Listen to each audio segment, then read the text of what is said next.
Black box ng GMA 7. Tinanggal ang Itbulaga. Kasama sa binili ko yan. Bakit kayo ganyan? Hindi kayo makatarungan. Sirain na nga yung outlet nyo. Kailangan matutukan ng electric fan. Ayan o. Dahil pagka hindi mo tinutukan, sira na naman. Nakakailang paggawa na ako nito. Makikita nyo rito, wala na yung Itbulaga. Yun pa naman pinapanood ko araw-araw. Nakakadismaya kasi nung binili ko to dahil sa may Itbulaga. Ngayon wala na siya. Tinanggal nila para wag siguro mapanood ng mga ano dahil gusto nilang lumakas dahil alam nilang malakas ang Itbulaga. Ayan. Wala kang makikita ng channel ng TV5. Nakaka-imbiyer na to.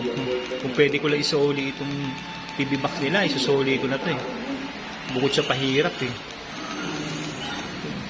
Kailangan mo pa siyang tutukan ng electric fan para lang siya gumana dahil na, tingnan nyo naman oh. Kung may sariling electric fan